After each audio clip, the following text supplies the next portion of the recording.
This interview with Sean Cooper was recorded in November 2024 for my recent documentary, The Making of Syndicate. Sean worked on several games at Bullfrog, including of course Syndicate, on which he was lead programmer. The full documentary is linked below if you haven't seen it. I've removed some pleasantries at the start, so we'll dive right into the interview. Enjoy! I guess before we get into Syndicate, I wanted to sort of discuss how you got into programming and games and then the industry. And I think you started kind of where my first love was, which was the BBC Micro. Is that right? That's correct. Yeah. Well, how old are you? I'm 43. I'm 44 next week, You actually. see, I'm 54, right? And I remember my dad buying me one in 1983. I'd just been suspended from school actually for smoking in the loft because I was at boarding school and we were smoking in the upper loft, cigarettes and stuff. And yeah, I remember getting suspended, and my dad said, "Well, you might as well have this now then." Wow. And that was it. So yeah, so I kind of got in through that, mostly doing type-ins from Acorn user magazines, which I've just literally. I mean, talking of lofts, we've just cleared out our loft here at home, and I've still got them all, in these plastic boxes. Don't know why I'm hanging on to them, but I I've kept them for all these years. I've still got my BBC computer. I'm not sure it turns on anymore. I haven't checked, but I've kept it because I think it was such a great starting point. Playing that, it came with a welcome cassette, and on there was I can't Kingdoms, I think, a game called Kingdoms. I don't know if you've heard of it. Doesn't ring a bell, no. Well, anyway, it came with the BBC, and it was it was basically a management game of you were running a tribe of people, and then you were getting raids, and you had to do certain things to minimize the raids of other sort of clans coming in and trying to steal your food and your water and stuff. And it was my first experience really of a home computer game. I was like, oh, this is awesome. It's just awesome, the escaping of it, and the fantasy, moving from Steve Jackson and Ian Livingstone's kind of roll the dice and flip the page books. I don't know if you've seen those, Mm-hmm. but things like the Warlock of Firetop Mountain. So I used to keep my lights on under my duvet at night, and sit there rolling dice and being true to the game, right? Not cheating or anything, and going shit, Yeah. died again, right? And then you move on to these computer games, and it just sort of something in my mind just went, this is awesome. And then Elite came out right a year later, I think in 1984 perhaps. Yeah. And then all of a sudden you're just thinking, well, people are doing this for people are making money from this. They're doing it for a living. um so it really it just caught my attention, right? And I started programming all these. I wanted to change these type in games, so I started changing them. I started writing my own games at school. I had the keys to the computer room at school, where we had about, I think, 12 or 13 BBC B micros. So I was writing some games and then getting my friends to come in and test them at the weekends because I'd let them all in. We'd play Elite, yeah, and all sorts of other games. People, I don't think anyone was programming, but I would sit there programming most of the time. And just think you could create something from nothing, right? Just literally from energy, you know, typing it in and then writing and then starting to write your own code. And it wasn't until I think maybe 1987, 1986, 87, just before I joined Bullfrog, a guy called, I think, Tim Rance came into the YTS that I was on. So I think Alex was there as well, and we were kind of there together. Um, and he came in and he showed me machine code, right? because I was having problems, getting enough things on screen moving. And he said, well, you can do this, right? And he just showed me how to move this thing across the screen, inline assembler, 6502. And I was like, oh my goodness, everything at that, up until that point was, well, not just up until that point, it went on, this went on. I was just, there were all these milestones that that I was reaching, and I was just being blown away. And I remember going through the doors, having problems getting into Bullfrog because I didn't know how to push the door and stuff. Stood out there for 5 minutes on my first day. And I remember going in there, and I remember looking at a computer screen, and the computer screen was in color. It was 250, Commodore Amiga, 256 colors on the screen. I was like, oh my God, I've just entered color. Because I was so used to this black and white or four colors, those four kind of primary colors and stuff. Yeah, and then so I think in 1987 or 1988, I can't remember.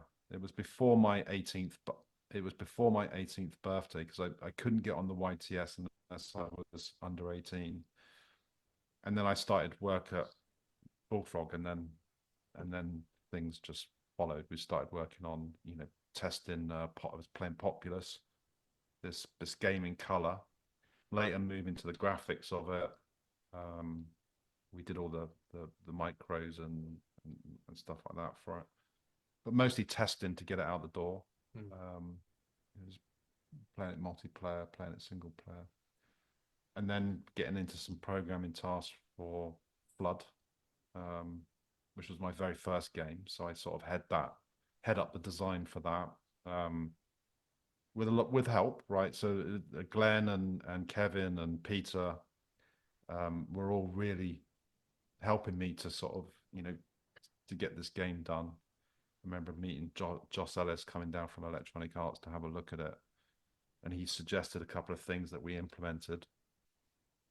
And it was my sort of first kind of feel of mine, this sort of, I'm creating that, I'm designing this, I'm creating this. And that felt really good. So I was probably 19 at the time. And I was thinking to myself, this is just awesome. Powermonger came, and then Populous 2, I think, and then we went down the pub. It was one day, I think we'd finished something. What's next, Sean?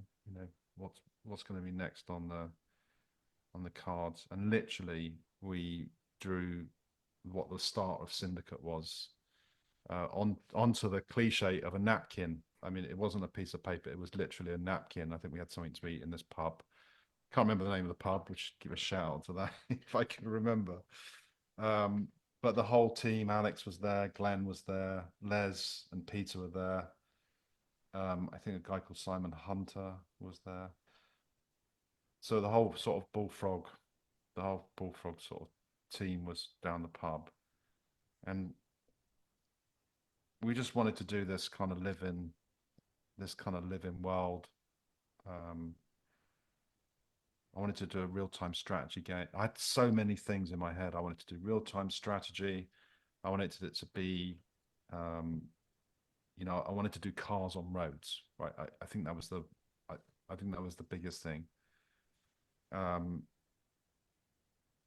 then I think someone mentioned Blade Runner. That so all of a sudden there was start of things coming in, and I think we named it Bob in the beginning, Blue and Orange Bloke, because I think that's the graphics that Simon drew. And then I think it's hard to remember, right? Because it is quite a few years ago. But I've just done this talk about the history of sort of game development, then and now kind of thing. So I've got a little bit. I've asked a few people a few questions. I think Paul sort of joined us in 1990 or 91. Paul McLaughlin. I don't think he's with us now because I think he passed away. Yeah. And he followed Peter all the way through to 22 Cans. And that's where the real sort of art started to come in. We were developing an isometric engine. Which was kind of like kind of like 3D Z sorting. We'd come up with a method of how to sort the blocks in the view to not render too much. So that means we could actually render the scene, draw the scene. We started on the Commodore.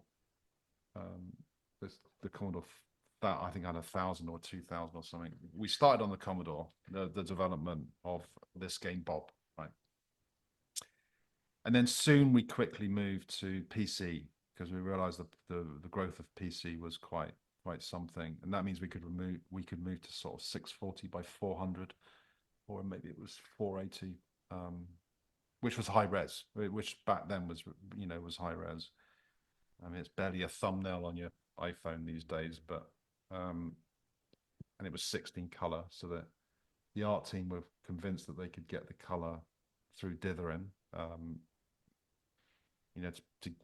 sort of up the.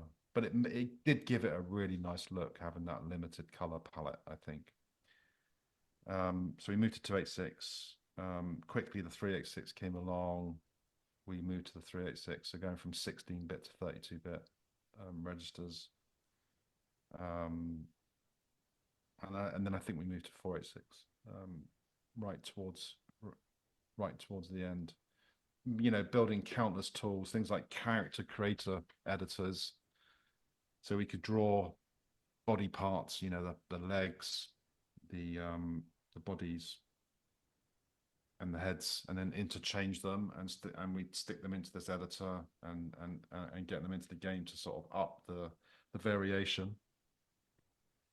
Which I talk a lot about that today, because that's what I work in now. I work in character AI and automation and character creation. And this is kind of where my love of that started, where you were just trying to create as many combinations as cheaply as possible and to try and fit it in memory. And it's exactly the same thing today. It's just that we had a different challenge back then, because we had, I think, 640 megabytes. Yeah. 640K, wasn't it, or something? I can't even remember what. It wasn't anywhere near megabytes, I don't think. Yeah, it wouldn't have been. Yeah, it wasn't megabytes. It was 640. Floppy's like 1.5 meg, isn't it, roughly? So. Yeah, I think Bill Gates said, he said you never need more than 400, 600, or someone said it, 640K, because the rest of the memory was reserved by the operating system. Yeah, so it was in Ks, not megabytes. I mean, just imagine we had megabytes back then. So we had to fit it in, and it doesn't go a long way, right? 640K. No. It's not even 1,000 by what is that? If you did 1,000 by 1,000 pixels with 1 byte, you wouldn't fit in memory. So it's just mind-boggling how we actually got it, how we actually got it into memory. And then in the meantime, we were playing around on this game, right? We were having the guys run, 8 blokes, I think we started with, running around, following each other, clicking and firing, get some multiplayer in there, start killing each other, put a few more weapons in.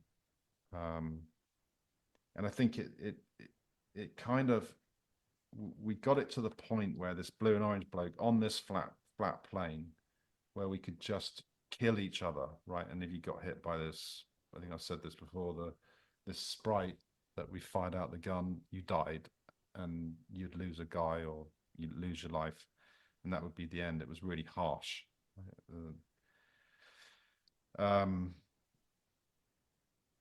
So there was a lot of design around movement, right? Clicking, motion in how they moved, and how they fired, and the direction they pointed when using the mouse, and they could move at the same time, sort of thing.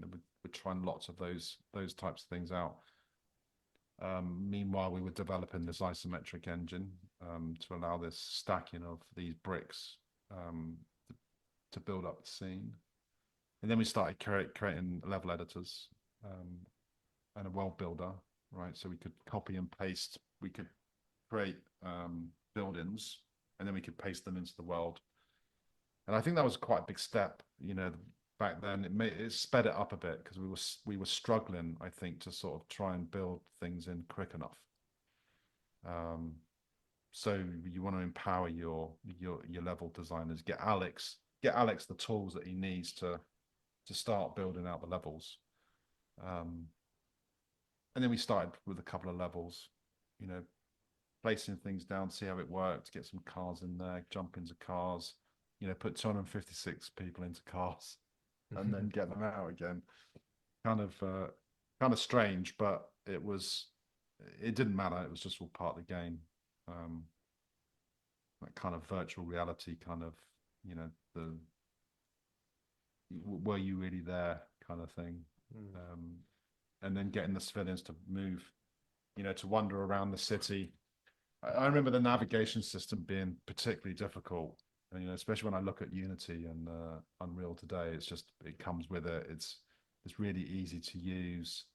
And we had wall hugging, and that was it. That was our navigation system. Yeah, I've been playing it all week, and I actually play it every year or two.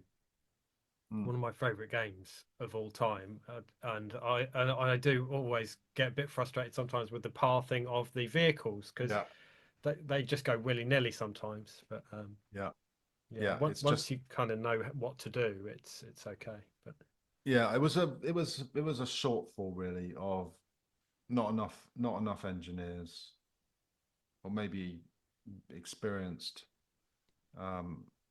or just having known methods, right? I mean, today there's like it's like stacks.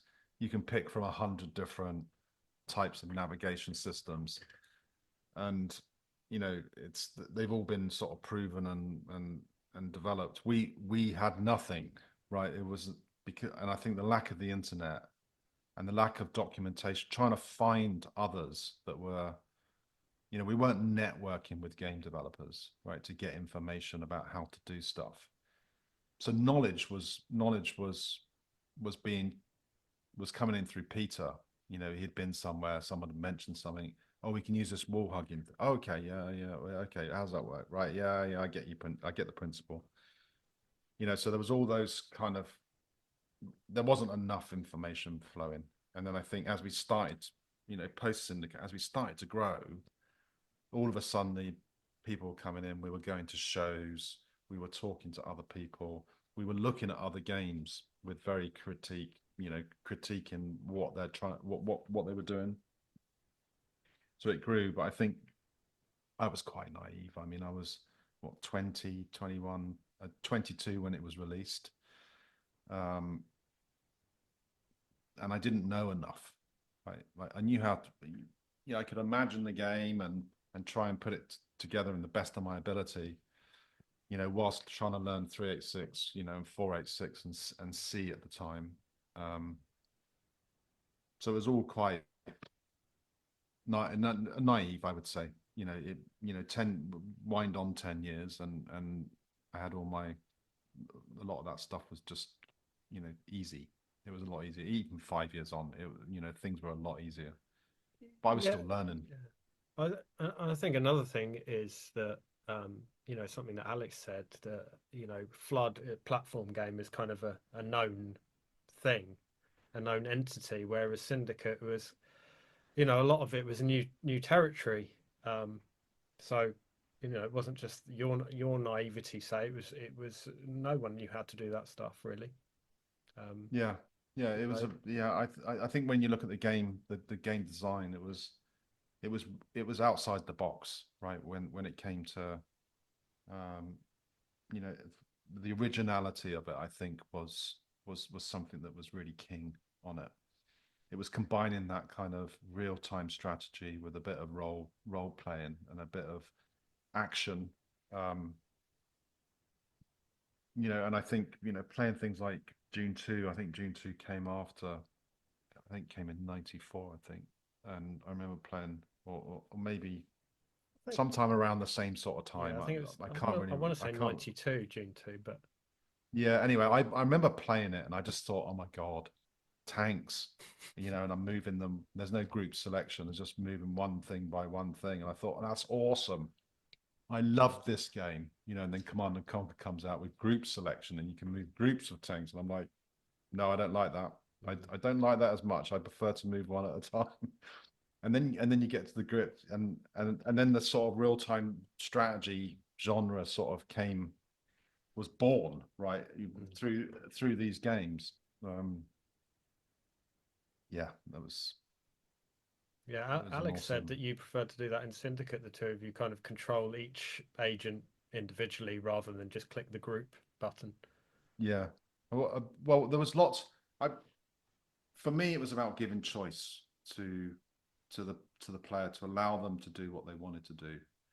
And I think the skill player, right, could take them singularly, right, and position them, right. Whereas the gung ho, let's kill everything person would just keep them in a group. Put their bars right up when there was things nearby and just have them go crazy, and it was just trying to give options, right, to players, to allow them to do that, to realize their strategy. Yeah, you forget all these very intricate parts. We did a mini map, that went through many iterations to try and get it to actually give information that was helpful. Because I think without it, it wouldn't have been, wouldn't have been as good. Things like the Persuadertron and, building your team, and capturing these agents so you could take them back and use them. Yeah. I'd love to be a fly on the wall, be watching us play on the weekends. When I used to get my friends in, we used to get some beers, some pizzas and stuff, and basically lock them in for the weekend and get them to play it multiplayer to death. And you just hear the feedback. Oh, that's shit. This is a shit game. Yeah, but why? Why? Just tell me why it's shit. Oh, because I couldn't do anything about that. He just killed me, and I couldn't do anything about it. Okay, let me change. Let me go to my computer. Right, give us 5 minutes. Make a new build. Push it to everyone's machines via disk. Right, so here's a disk. Put it in your machine. Run that. Put this disk in your machine. Run that. Right, and let's play it again. And eventually, the shits, the call outs. Oh, this is a shit game. Were more silent, right? It was more like, shit, get out there, right? Quick, run. Oh, stop that. It was more that sort of language. And we knew that by playing it and testing and playing, that we could really hone that, what made the game. And I remember my friends with Paul and I think it was Paul, Andy, Chris used to come in. Can't remember who else. I'm sure Richard Reed was around at the time for the weekends. I don't know if that was Magic Carpet or Syndicate. Anyway, there was quite a good sort of bunch of testers that we could just drag in that were starting to enjoy the game. So I used to get quite excited for Monday because I'd be working the whole weekend to try and get it done. But I used to work I still do. I'm workaholic when it comes to creating stuff. I would work all the time. Eventually, I had my machine at home. I think 1992, I had a machine at home, so I could take my disc home and continue, developing it at home.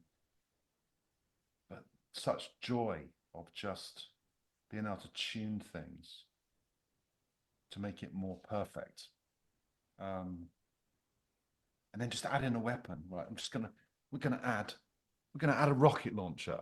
Right, I think we're gonna need this, and someone like Chris Hill or Paul McLaughlin would go, well, we could do like smoke like this. Oh yeah, that's a really good idea. And then you could use like your explosion, Sean, the way you've done your explosions, we could just sort of push them out, in using a velocity so it looks like it's traveling a lot faster and stuff. And then lots of sprites on, you've seen some of the explosions. I've been a big fan of that sort of, just having lots of things moving on screen, because it just sort of, it gets that kind of, it just looks It doesn't look awesome, but it's the impact of it is awesome, right? You just blow everything away. With airstrikes and stuff like that. I used airstrikes in a. I don't know. Was it American Revolt where we had it was airstrikes, right? Yeah. Yeah, because I did a game called Boxhead quite a few years later, and I had airstrikes and nukes in that. So when things get too much, you just nuke the area and it clears it. Then you can continue. Yeah. So I know that, as you say, multiplayer was a huge part of the development and the testing and everything. Yeah. Can you tell me a bit about the decision to cut that from the game and kind of how that made you feel at the time? I cut it from the game because I couldn't make it work properly. I couldn't make it stable enough. And we were using NetBIOS at the time. And I think the numbers were too small as well. So I think it wasn't a hard argument to have that we don't think we should compromise the drive, what EA called the drive windows for release, that we shouldn't compromise that to hold it for the multiplayer, just so that a handful of people can play it multiplayer. It was a very good tool for us to use in the game to develop it. And I didn't feel that sorry, because I think it came in American Revolt, right? We did bring it in, so we put some time into it, and we made it work. I'm not sure how many people played it multiplayer. So it's just a sort of a case of, it's not quite ready, but given some time, it would be ready. Yeah, it would have been. Yeah. So we developed it in American Revolt, and of course we made American Revolt really hard, quite a hardcore experience. Probably a bit of rushing to get it out to move on to the next, game. Yeah, I think it would have been nice to do like a proper kind of sequel to it instead of Syndicate, and instead of jump into Syndicate Wars, was to really develop out the kind of the 2D isometric, get a lot more detail in that. That's what I would have liked to have done, but it was eager to get onto the next thing, right? Well, what are we doing next? I want to do something else next, and we hadn't quite got into that workflow of, we've got something here, let's build on it and build a sequel that's better than the original. I think some people argue that Syndicate Wars is better. That's insane. But sorry. That's insane to say that. There's no way. No, but I think there was an audience. There was a sort of different audience for it. But I would have loved to have had the maturity of, just we've got a good idea. Let's build on that idea, right? Let's grow this into something that was, that was like Command and Conquer, for instance. But it's just as young, and next idea, please. Let's move on. I remember we were messing around with a few things, and then I was on Magic Carpet before. Basically taking all the source code from Syndicate and moving it into the Magic Carpet engine that Glenn had been developing. Right.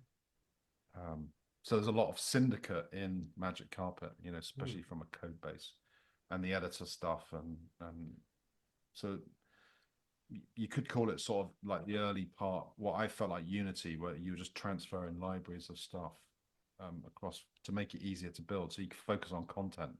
Because all we want to do is just build games. I didn't want to be building too much code. I wanted just to be, building the gameplay. So, sorry if I jump about a bit, which I tend to do. But you do what you want. Yeah, I'm enjoying it. I'm enjoying talking about it. So thank you. obviously, as you said, today you've got tools for everything, and back in those days, people had to start from scratch and make their own tools and this, that, and the other. And what do you think, if you can remember, what were the main or hardest challenges in terms of creating those things? I don't remember the challenge of it. Nothing seemed challenging. It was, I was limited by knowledge, but I didn't feel I can do anything. Right. It's been my attitude all my life up until about, as soon as you turn 50, you go, oh shit, I can't be a football player anymore. But I've never let anything limit or chat. Wasn't so challenging. It was more limiting. Right. It was limiting in knowledge. But I think the challenges, I think, around development, right, and manpower to build things, to focus on content and build things fast, right, so that you can test your iteration times. If you can just produce something and then play it and then throw it away, that's power, right? So we built all the tools around that. So to start with, the editor that we built was slow. It felt slow to put things together. So I thought if we could create like some bigger building bricks. So we've got these isometric bricks that are the small part. If we can build those into bigger blocks of content and then just paste them around and have it merge them all in just by a bit like dpaint. I think I was inspired by dpaint because you paint some pixels and then you could select an area and you could paint that group of pixels. So it took that principle and basically you designed this thing in this building editor, like a voxel editor almost, and then you saved it and now it was a brush, right? And now you can bring it into the world and paste it around. So all of a sudden worlds were very quickly knocked up. So Alex would go, right, I've got this level for lunch. All right, right. Let's get it on everyone's machines then and let's play it and let's see what it's like. And that really empowered the sort of the kind of, marching it forward to build out the game. And I think the other side of it was the character editor. Just being able to, intermatch these things and then produce lots of this variation in the game.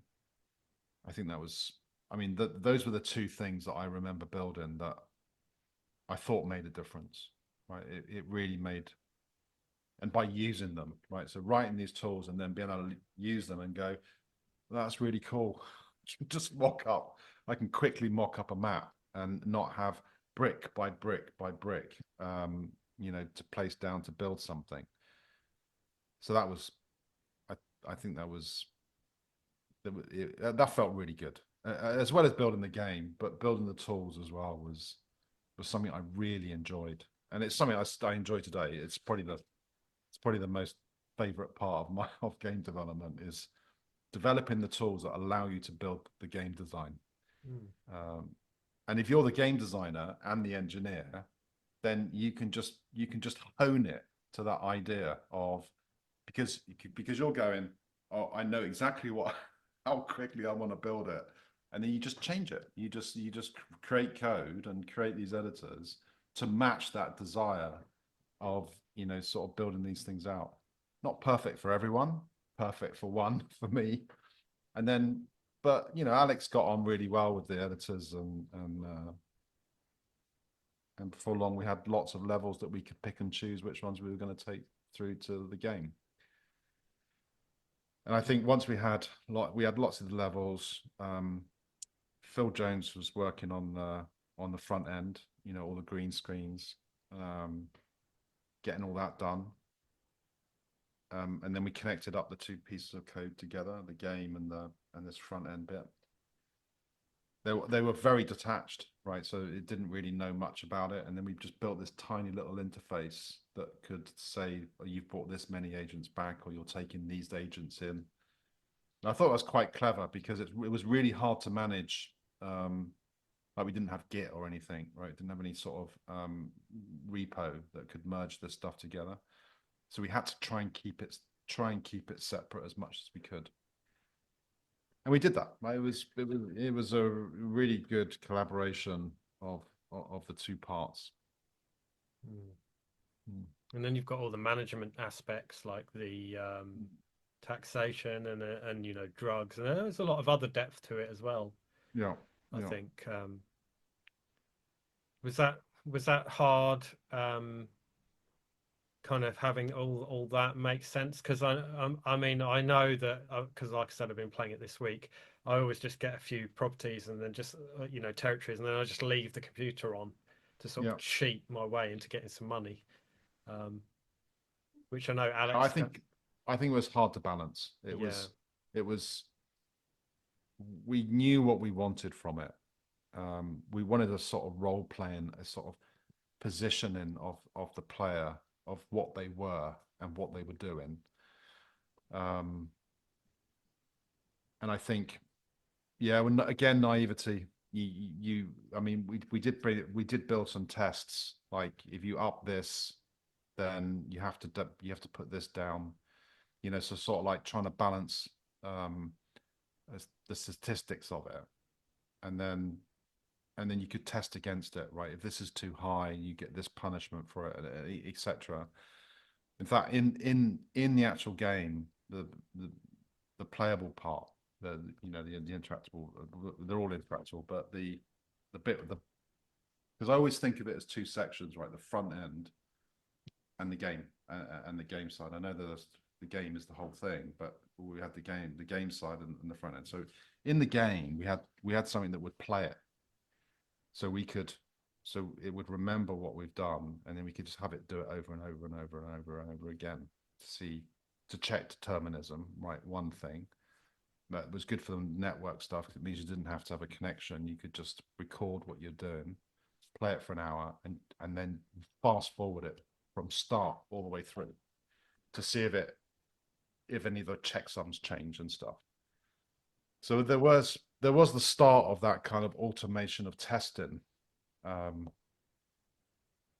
to see what goes wrong, right? By redoing.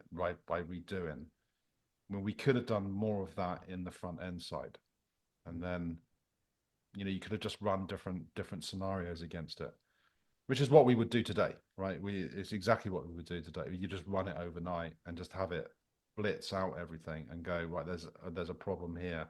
You're getting this fall off. People can cheat it by doing this, but we just didn't. Again, it was naivety. We didn't have the information. Who was it you said did the front end graphics? You know, the green screens and everything. I think it was Phil Jones. Oh yeah. And Paul did all the art for the levels and what have you, the building blocks. Well, I remember Chris Hill being quite. Oh yeah. And that, funny enough, both of those people are not with us anymore. It's just unbelievable. I mean, I did see Chris. I saw Chris and Paul 15 years ago, something like that. So that Phil Jones Syndicate. I've got a note somewhere. Got him, have you? Well, I've got a note for credits. What we got? Graphics, yeah, Chris and Paul. It says computer intelligence, Philip Jones. Oh. Not quite sure what that means. No, he did. Oh. Does that mean the AI? Because that's. No, I mean, he might have done. I don't know what that means. He might have done that as well. I can't really remember. It rings a bell actually now. Just coming to think of it, we needed a computer player in there. I think he might have done that as well. Yeah. Yeah, I don't remember doing the computer player side. Do you know who did the intro? You know, with the Oh, that was Leonardo. yeah, that was a third. That was a third party. Um, I think Alex said it was it Arc something. But I looked them up, and they were like a games company. I don't know if were they they might have, but I think they were a games company. okay. That makes sense then. Yeah. Yeah, so we had to, and I remember Les saying we paid them a lot of money. And I was, Wow. yeah, I was like, oh, really. So it was for him to say that. I think it must have been quite a lot. Mm. And there was a few problems with it towards the end of it, towards delivery of it. There was some argument that was going on. Again, I was pretty oblivious to most of that sort of stuff. Mm. Um, But I yeah, like it. I so like it that it drops you kind of into the world because the theme, um, the Syndicate theme, you guys nailed. You know, it's unfortunately really still quite relevant. Corporations ruling the world in this dystopian future, and you know, it's just such a well realized world. And I think that intro is quite. It's not too long, and it kind of just drops you into that world quite nicely. I think. yeah, yeah. I've just there's there's some credits here for the intro sequence. Richard Underhill, Paul Walker. Hmm. Paul Walker intro sequence. Is that someone that is Arc, the Arc? Arc, yeah, on an Arc team picture. Ah, So if you look on Moby Games, yeah. I'll put it. I put his thing here, right? This is mentioning him. So he Oh, yeah. worked with Syndicate and the American Revolt, Liverpool, the computer Oh, game. interesting.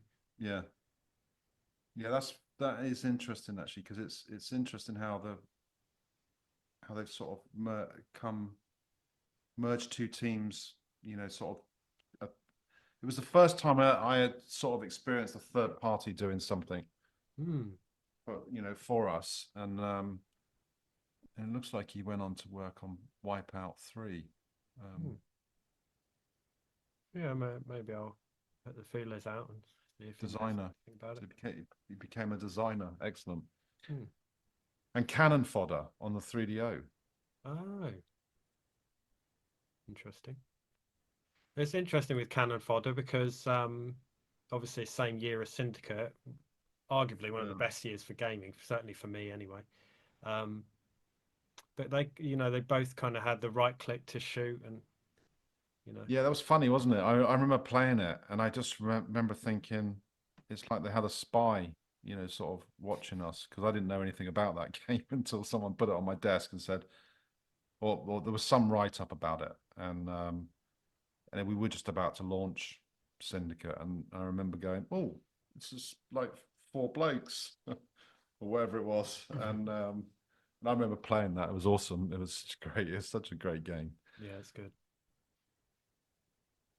But you guys had the kind of do you think the first like context sensitive, cursor, because picking up the weapons and clicking on the Yeah, that targets was a and big thing. That was a big thing for me to have that kind of operating system. Sort of like a D-Paint, right? D-Paint did that. It had different well, we should have different cursors. We can do different cursors, and we can do different So I think in the editor, I think that's where it came. That's where it came from. That we could do, we could have different. If we're going to fill with these blocks and stuff, we could have a little fill thing, and I would literally just rip it off from D-Paint, mm, D-Paint 4, I think.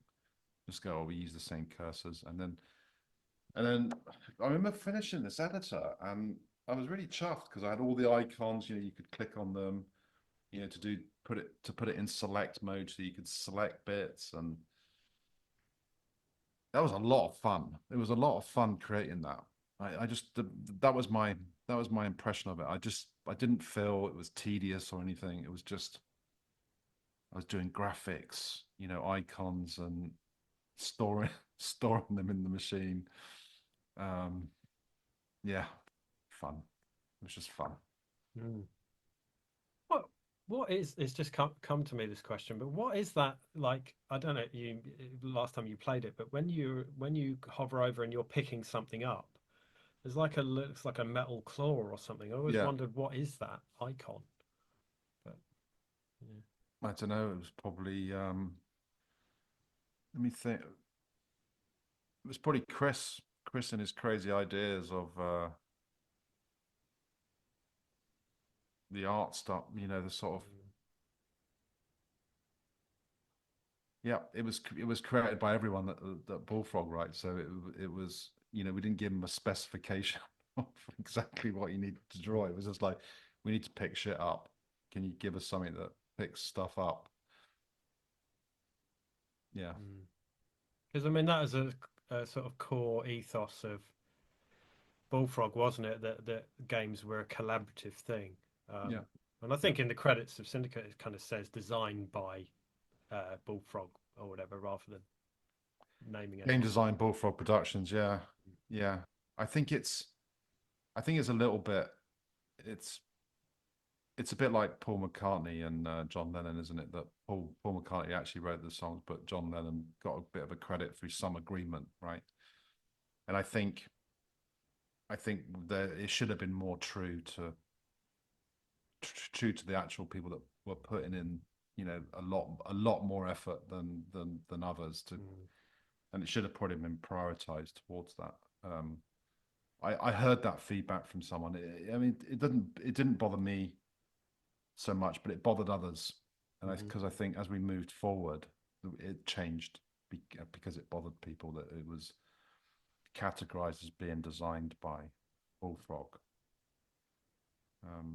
Yeah, I suppose from a CV point of view as well, it's like, you know, hard to say, oh, well, I was the lead designer or one of the lead designers on this if you're not actually credited as such. Yeah, yeah. I think yeah, it wasn't something that I was really that was really mindful of, and it doesn't matter so much today because most people quoting me of having done, you know, a lot of the work anyway. So, but for the others, right, for the ones that are on the sort of on the fence of it, or their first game, for instance, then I think it's important for them. But I don't know how. I mean, I looked at I looked at the Wikipedia page. I've got it up here, and I don't know how Sean Cooper ended up in that designer slot in there. Someone's done that, and I'm not sure who it is. Well, you know, maybe it's through things like interviews and stuff like that, and over the Yeah, time, people kind of learn more about the design process. yeah, yeah. I remember um, Colin Robinson from EA in 2012 when they did the Syndicate reboot thing. I remember some journalists had, I was just talking to someone and I'd said to them, "Oh, first person shooter, that's a bit crap. A bit of a shitty option to go for that instead of sort of trying to stay true to the game." And of course, that got around. It got printed in a magazine. It got back to Colin. And then all of a sudden, Colin went, "Well, look, we're going to fly you out to so and so to come and, you know, to the developers and let you have a look at it." It did change my mind. It did change my mind on it. But yeah, funny. Mm. So do you have any favorite missions from the first one, if you can remember any of them? I think um, the first one sort of gets it for me was the bit, well, probably the one that we spent most time on. I know it's very simple. Well, the first mission. Yeah, just just making that correct, Mm. right, and making it so it felt like part of the, you know, the game. You're going into just assassinate someone. You don't need to do anything else. You're just gonna go in there. I think you have to shoot him, right? Hmm. Yeah, Yeah, he's in a building. that's right. And you just got to go and shoot him before he gets in that car and drives away. And it very much sort of opening sort of movie kind of thing. You just watch the, you just watch the intro. You've just come through to the front end, and now you're on your first thing. What you got to do is just assassinate him before he gets away.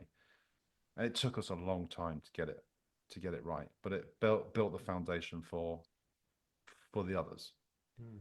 And then of course you got the Atlantic Accelerator because no one could do it. And I know it's a very cheap way of saying that's my favorite level, but it is my favorite level because the amount of things that you need to do in order to succeed was just challenging and brilliant, right? It was Alex at his best, right? That map.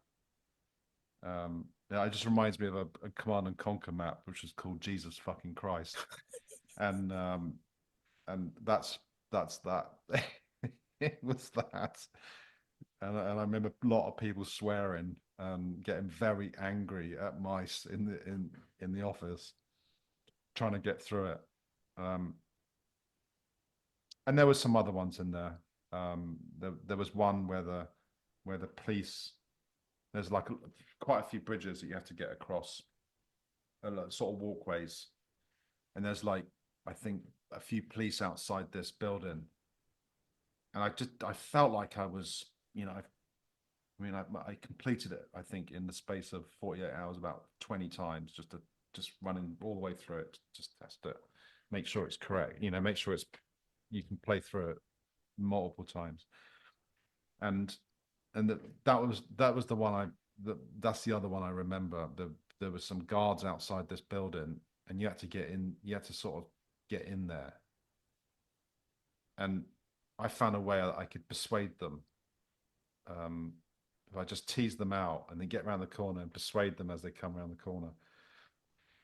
And I was quite chuffed. I think the last time I played it, I think I got them all four of the guards persuaded, and then took out the objectives.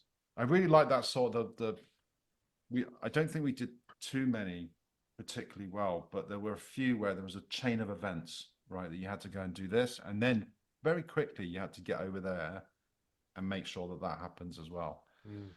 And I'd like to have seen a bit more of that, right? Where that sequence was critical, right? That you had to sort of leave a couple of guys behind. You had to march a couple of your dudes up, do something, and then go back to the other two, and then complete the other thing when it triggers it to happen.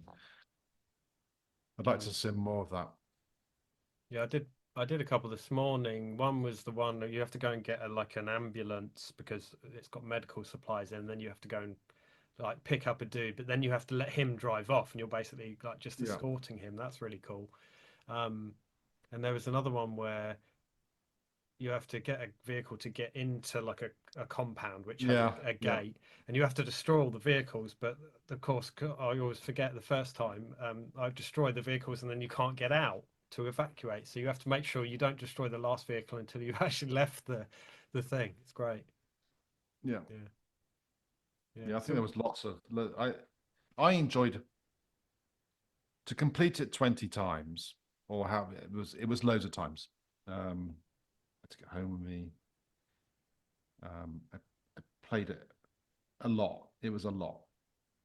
I was just trying to find bugs, and I found different ways the whole time of doing stuff. I felt challenged in different ways. I challenged myself in different ways in order to try and complete it.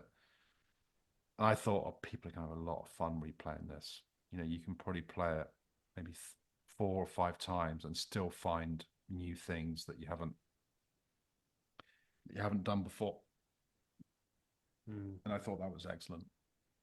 Yeah, sometimes like I'll save it if it's a certain mission, and then I'll play it a few times differently. Yeah, that's quite fun. Well, you have to try and play it through without saving. Oh God. Yeah, I know, but that was the challenge I was setting myself as to how far can you get before you before you're completely destroyed. Yeah, and you've got to make sure you keep getting new agents. Yeah, that's it. Yeah. So you had to, and I think the game was better if you didn't save it. Agreed. Yeah. Yeah. So what do you think?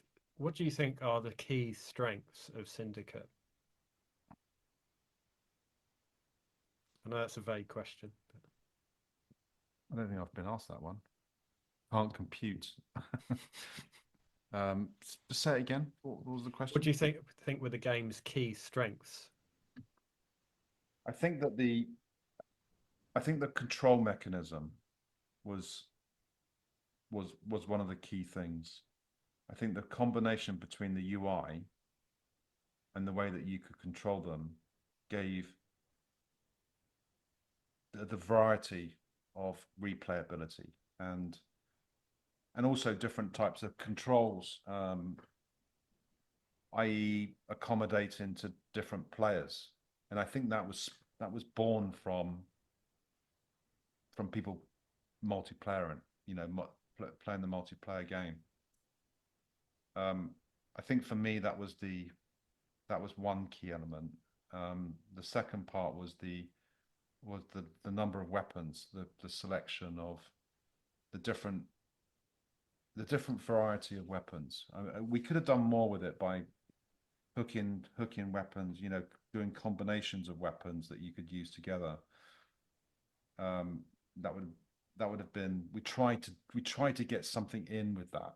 You know, it's that thing of you can chuck a grenade and shoot it kind of thing. We never got too far with that kind of concept.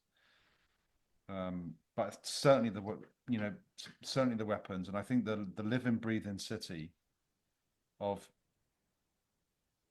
even I wrote the AI that moved these people around the map, and even I felt that they were they were going somewhere for some purpose. You know, so I'd been bought into this idea they were a little bit real. In my naivety, whatever, you know, even though I know I coded it, right? And I still believe that they were going home or going to work. It's kind of ridiculous, but and I think that the sort of the car, I wanted to do so much more with the traffic, and just to have lots of cars. You know, imagine streets were full of cars. So I think the cars were the start of something. And I think the level design, I think the team behind the levels, particularly Alex, I think really glued the whole experience together, right? The storytelling that we were trying to get across, the whole concept of what it is that you are in this game, right? Who are you in this game? I think we did that really well, you know. So I think there's a few things there that I've taken onto other. Certainly taken them onto other games. Design things that we created, you know, just from playing. And it'd be really. Do you know what would be really cool? It'd be really cool to do this. Lots of those kind of moments from lots of people, right? Just by playing. And I guess as time moves on, you play less. You know, as you move through the sort of as I moved through my career, I think the last game I worked on, I didn't even play it. You know, that's the difference. I worked and I played. I played more than I worked. Because that was the nature of that we had to do that. It was the same for Magic Carpet. It was the same for all the other games that I worked on at Bullfrog. We played them as much as we worked on them, and we were writing games that we enjoyed playing, right? Yeah. Did you do anything for any of the console ports in terms of? I did bits of it. So I think for like moving it to the Mac, moving it to the Mac was what I think that was the biggest challenge. I remember Guy Guy Simmons, I think, was doing the Mac version, and there was problems with a lot of the code in there. Is the Mac version like quite faithful to the I think Amiga/DOS version? Yeah, I think so. And if you go down to the game, I get the Game Boy version of Syndicate. There's a Game Boy version? I think there's a Game Boy version. Yeah, I had a. Hang on a sec. I've got a list of SKUs. Um, let me just see if I can. Let me see if I've still got. I've got it here. I'll let you have it. Oh, I'll find it for you. But I think there was a Game Boy version. So I had some involvement, but more of a very much sort of producing. I think if you look at the credits, it says producer on it. So it's really was just to sort of manage the, you know, what it was. You know, make sure that when they're changing something, you can't change that. Right. Keep that. It was more monitoring it from that side. The last question, and I'll let you get back to your day. You know, when you were young, as you said, naive, early 20s, did you ever think that 30 years plus later people would be talking about these games still? No, I didn't think that. I remember my friend. We were in a game shop buying a game. I think in just after the release of Syndicate. I think it was more into the 94. We'd gone down to buy. Can't remember. I think it was something by Sensible Software. And I remember my friend went, "You wrote that game," and he said it really loudly in the shop, and I was really embarrassed. I was really, really embarrassed in the shop. I said, "Well, let's go from here now." I never thought that. I don't know. I never really thought that we were really doing anything. That rather, we were just having fun, especially at the beginning. You know, especially in my early 20s, I was just having fun what we were doing, and I think the bonuses and the bonuses that Peter would give us based on things like sales and stuff were huge, and it was just like, yeah, it's great, What's the next game? You know, and so it wasn't. I wasn't thinking about money. I wasn't thinking about people thinking that these games were great. I was just thinking, well, they're probably going to have as much fun as we did. Hopefully, they have fun playing it. Yeah, I didn't really think about it. It was more, what's the next thing, and that.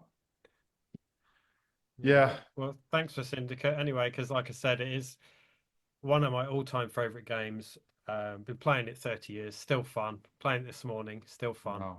Love it. Yeah. What are you playing it on? Are you playing it on a PC? Well, I have a Windows 98 PC, Pentium 3 here, and an Amiga here. Yeah. But if I play it now, I'd play the DOS version because it's nicer. But this morning I'm playing it on GOG. Oh yeah. GOG. So it is the DOS version, but it's on my modern PC just purely because I want to record footage for this thing. Yeah. So I've just been playing it and recording the screen. Yeah. So I downloaded it from GOG. I couldn't get it working, and I kind of gave up. I thought, can't be bothered. I was probably doing something else at the time, but I know that it was quite successful on GOG. In fact, a lot of the Bullfrog games have been the numbers on them are quite interesting.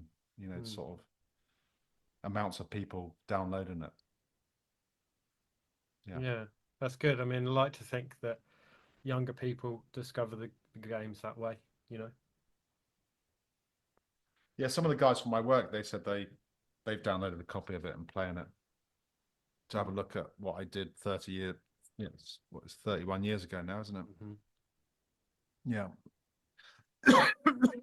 Wow, that was very enjoyable to talk about it again.